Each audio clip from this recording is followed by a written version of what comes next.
yang berubah setelah kamu masuk kepala 3. Sini mukanya nggak kelihatan. Kenapa aku harus keluar rumah kalau di dalam rumah aja aku bisa menghasilkan?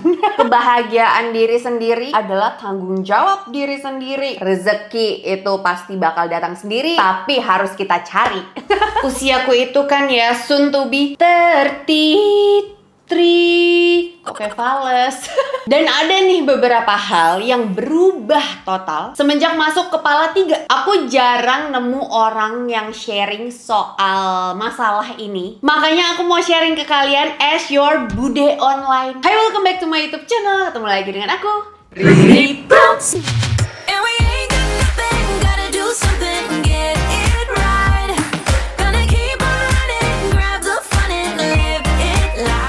Aku mau nanya dulu ke Papap. Sebutin satu hal, kebiasaan yang berubah setelah kamu masuk kepala 3. Kamu kan berarti soon to be 34. Ya, Ervin, apa yang berubah? Sini mukanya nggak kelihatan. Nah, kelihatan. Wih, ada placement produk something di belakang. Lanjut. Apa yang berubah ya? Kebiasaan suka nongkrongnya jadi berubah, jadi nggak pengen nongkrong, pengennya di rumah aja. Tapi apakah itu alasannya karena kamu sudah tidak punya teman? Temanmu hanya aku, Ayu, dan Bibi. Lah, kok nggak dijawab? Udah gitu dong? Udah. Aku setuju sih sama Papap. Yang pertama adalah jadi lebih males keluar rumah. Kalau bisa rebahan aja deh. Pokoknya jadi kaum mageran, belajar bermalas-malasan yang produktif gitu. Selalu jadi mindset sekarang, kenapa aku harus keluar rumah kalau di dalam rumah aja aku bisa menghasilkan? Aku mikirnya kalau misalnya keluar rumah malah merugikanku, aku memilih untuk tetap di dalam rumah. Udah adem ya kan, bisa nge-GoFood, nge-GrabFood, makanan-makanan macam-macam. Lalu kenapa aku harus keluar rumah? Yang kedua, kurang tidur dikit jadi lemes, badan gak enak, pegel-pegel, mood tuh wah kacau deh seharian. Ini aku ngerasa banget pas aku masuk kepala 3 itu beda banget. Kurang tidur 1 jam aja, itu badan lemes, ngantuk-ngantuk kayak orang yang belum tidur semalaman, padahal udah tidur. Cuma kurang 1 jam aja. Tidur tuh kan harusnya 7 apa 8 jam sih, Pak? 8. Nih, kalau usia 12 sampai 18 tahun, remaja itu bagusnya 8 sampai 9 jam. Tapi 18 sampai 40 tahun waktu tidur itu 7 sampai 8 jam per hari. Jadi, ya 7 atau 8 jam. Pokoknya nggak nyampe 8 jam ataupun 7 jam. Misal 5 jam aja deh tidurnya. Nggak bisa. Dulu padahal zaman aku masih ngantor, itu aku suka tidur malam 2 atau 3 jam doang karena ada ngerjain freelance dan lain sebagainya, ngeblog, foto, editing gitu-gitu kan. Ngerjain freelance tuh after office hour. Nah, dulu tuh aku masih sanggup. Kalau sekarang, ya ampun, jam 8 aja aku udah malam tahun baru jam 10 aku udah tidur. Terus jam 12 tuh aku denger dur gitu kan. Yain aku kebangun. Apa sih tuh? Oh, kembang api. Oh ya udah tidur lagi. Udah, aku nggak mau tidurku sampai keganggu pokoknya, karena aku yakin hari berikutnya kalau misalnya kurang tidur moodku jelek banget. Yang ketiga, aku ngerasa aku makin pikunan. Sumpah, apalagi aku udah 2 kali kena COVID. Itu kayak tadi mau ngapain lupa, lagi ngomong ke distract gitu, udah lupa. Tapi aku punya cara gitu buat menyiasatinya. Kalau misalnya lagi ngomong ke distract lupa, ya udah, kalau itu emang udah nggak ada solusi gitu ya. Tapi kalau misalnya kayak untuk jadwal sehari-hari aku harus ngapain aja, ya udah. Cara yang paling menolong adalah bikin plan to do list gitu. Jadi bener-bener Google Calendar, daily journal, sama nggak lupa minum vitamin ya, multivitamin, mineral, zinc, kalsium, vitamin C, vitamin D, terus krill oil, terus omega oil. Banyak banget yang diminum. Ya Allah, makin masuk kepala 3 makin sadar sehat itu mahal ya. Yang keempat, makin nggak muluk-muluk hidupnya dan makin sadar kalau kebahagiaan diri sendiri adalah tanggung jawab diri sendiri gitu. Jadi intinya, sebelum ngebahagiain orang lain, diri sendiri harus bahagia dulu. Fokusnya selalu kayak gitu. Even ke anakku sendiri gitu, ternyata ngaruh. Misalnya aku nggak happy, anakku tuh jadi cranky. Terus seisi rumah moodnya jadi jelek. Sama halnya kayak dulu mungkin zaman masih muda, masih butuh-butuhnya pengakuan sana sini. Aku menelantarkan kebahagiaan diri sendiri. Aku lebih peduli sama keluargaku dulu. Yang penting aku lihat keluargaku bahagia dulu, baru aku nanti belakangan lah. Sekarang nggak gitu. Yang beda banget pastinya sama didikan orang zaman dulu adalah anakku lapar. Aku lapar nih, kita berdua mau makan. Satu piring dengan menu yang sama. Nah, kalau orang zaman dulu pasti nyuruhnya anak dulu yang makan. Aku enggak, aku dulu yang makan, baru anakku. Makannya maksudnya suapan aku, terus habis itu suapan Yayin gitu. Sama aja logikanya aku mikirnya sama orang di pesawat. Sebelum nolongin orang pakai oksigen, kita harus pakai oksigen dulu. Nah, prinsipnya sekarang kayak gitu. Jadi ya intinya sebelum ngebahagiain orang lain, harus ngebahagiain diri sendiri dulu. Bukan perihal egois, bahasanya tuh bukan egois, tapi lebih aware sama diri sendiri aja, ya nggak sih? 7. Kalau beda pendapat, nggak masalah, nggak usah didebat. Berikutnya yang aku sadar adalah makin sadar bahwa setiap masalah pasti ada solusinya. Kalau dulu tuh rasanya kayak tiap ada masalah, aduh, gimana ini udah males buntu. Enggak, setiap masalah pasti ada jalan keluarnya. Nih ya, masalah itu buat dapat solusinya, buat dapat jalan keluarnya, itu opsinya ada banyak banget. Tergantung kita mau pilih opsi buat nyelesain masalahnya yang mana. Nah, kalau dulu aku kayak suka muter-muter di masalah yang itu-itu aja. Kalau sekarang tiap ada masalah, aku langsung biasanya, karena sekarang aku udah menikah, jadi aku ada teman diskusi ya, papap tentunya. Aku nanya, baiknya gimana ya? Kalau begini sudut pandang papap gimana? Kalau begini sudut pandangku gimana? Enaknya jalan keluarnya gimana gitu. Karena banyak banget opsi buat nyelesain masalah. Tergantung kita mau ambil opsi dengan segera atau ditunda-tunda lalu menumpuk. Kalau aku sih enggak ya, masalah ngurusin anak toddler udah banyak. Aku nggak mau drama berikutnya. Terus yang berikutnya makin sadar bahwa hidup itu harus balance. Balance ini adalah ya makin bertambahnya usia, makin sadar bahwa serangan kolesterol makin gawat bun ya. Apalagi dengan makanan-makanan sekarang. Kemarin tuh sempat viral tuh makanan nasi minyak. Astaga, aku ngeliatnya kayak itu orang yang ada kolesterol ya, yang nggak ada mah ya udahlah bodo amat aku.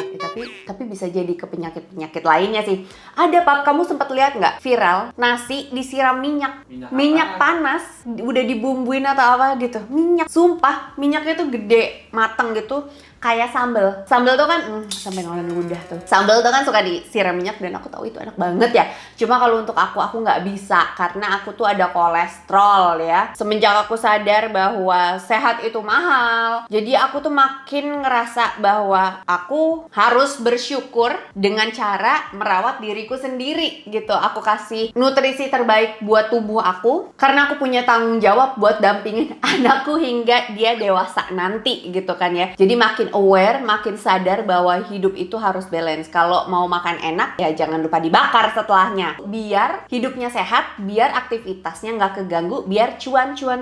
Terus aku juga makin sadar bahwa aku tuh makin mantep buat set priority. Sebenarnya dari zaman aku gadis, aku juga udah tahu. Selalu diajarin sama orang tuaku, kalau misalnya ada banyak banget yang harus dilakuin gitu, kayak to-do listnya, harus tahu, harus set prioritasnya mana yang harus diduluin, kayak gitu. Dan makin bertambahnya usia, ternyata pola pikir yang diajarin sama orang tuaku itu ngaruh ke kehidupan rumah tangga. Ya keuangan, terus sampai ke masalah kerja kelompok, yang ngonten dan lain sebagainya. Sama pembagian waktu, aku harus tahu mana yang harus diprioritasin dulu gitu. Karena kalau misalnya itu kayak basic sih. Kalau nggak tahu prioritas, nggak tahu mana yang harus diduluin, mana yang harus dilakuin. Aduh, nggak kebayang sih. Hidupku mungkin nggak bisa kayak sekarang. Pasti berantakan.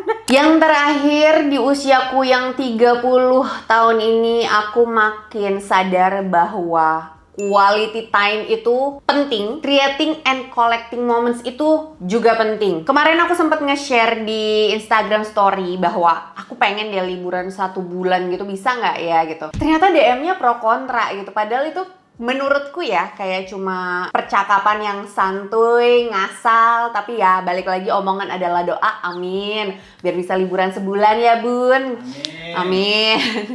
Tapi ya balik lagi, ternyata ya DM-nya tuh macam-macam. Ada yang setuju banget Kak, sana liburan gitu. Ada yang nggak setuju, ada yang bilangnya kayak gini, nggak setuju Bude, kalau mau liburan seminggu aja, jangan lebih dari itu, karena harus cuan-cuan-cuan. Kalau mau liburan panjang, nunggu pensiun aja, atau nanti saat udah nggak kerja lagi, usia 40 atau 50 tahun. Pertanyaan sepele, tapi agak nampar adalah, jika, kita kan umur nggak ada yang tahu, jikalau usia kita tidak sampai segitu ya, apakah tidak kasihan dengan orang-orang yang kita sayang sama, ini nih balik lagi ya, tidak perlu diperdebatkan, ini hanya pikiranku aja sih. Karena balik lagi, dulu waktu aku kecil, aku tuh selalu mikir kenapa aku sama orang tuaku nggak kemana-mana. Karena mereka sibuk bekerja. Muncul lagi pertanyaan, sibuk bekerja itu untuk apa sih gitu. Nah sekarang ke aku tuh sibuk kerja pagi buat malam buat pagi. Orang nggak ada yang tahu lah di belakang layar aku dan tim kerja kelompok kayak gimana, yang lemburan ini itu. Misalnya kita udah dapat cuan nih, pertanyaannya adalah cuannya itu buat apa? Kalau misalnya kita nggak bisa menikmati, buat apa? Terus kalau misalnya mau liburan sebulan, masa nunggu umur 40 sampai 50 tahun? Ya kalau misalnya masih kokoh, kalau udah loyo, udah capek, makan mut-mutan, makan susah, terus anak udah keburu, kita usia 40-50 tahun, Pap. Berarti Ralin umurnya berapa? 16-20 tahunan deh. Apakah iya dia masih mau jalan-jalan sama kita? Sementara dia pasti punya kehidupan sendiri dengan geng-gengnya nanti, dengan teman-temannya, dengan pujaan hatinya gitu ya. Usia 40-50 tahun mah ya honeymoonan aja lah. Aku sama papa berdua kalau Yain gak mau nemenin. Sekarang aku sibuk itu sih, collecting and creating moments sama keluarga cilikku ini. Mumpung ada waktu, mumpung bisa, kenapa enggak ya kan? Terus yang aku rasain banget setelah masuk ke Pala 3 dan terutama udah berkeluarga ya, aku ngerasa bahwa duit itu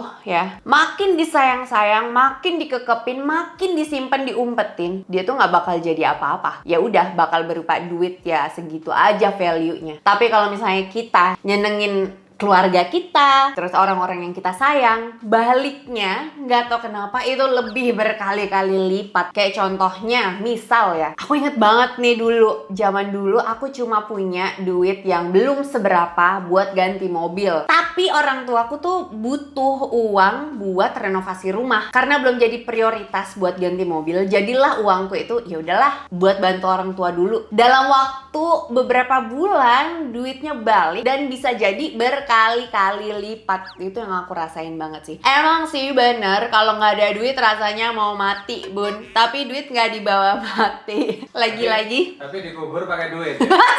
bener sih. Apalagi goals mama-mama zaman sekarang pengennya beli tanah kuburan buat keluarga di San Diego Hills.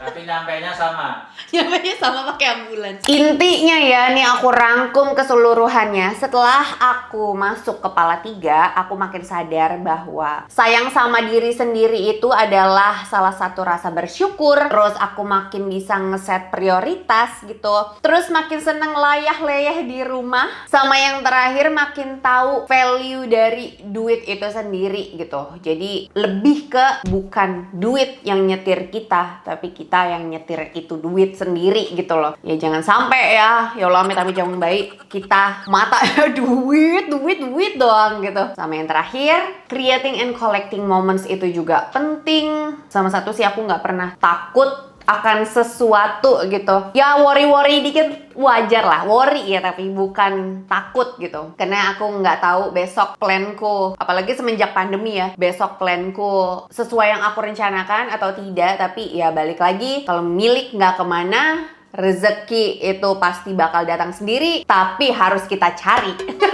Nah, barangkali nih yang nonton video ini ada yang udah ke Pala 3 juga. Coba dong share ke aku juga perubahan apa yang kalian rasain ya dalam kehidupan kalian setelah masuk ke Pala 3. Atau jangan-jangan ada yang masuk ke Pala 4 nonton video ini? Sharing dong di kolom komen di bawah, because sharing is caring.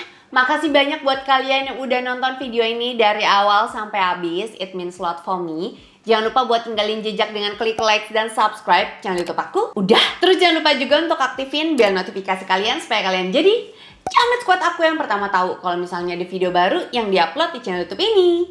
Once again, thank you guys for watching and also next time. Bye.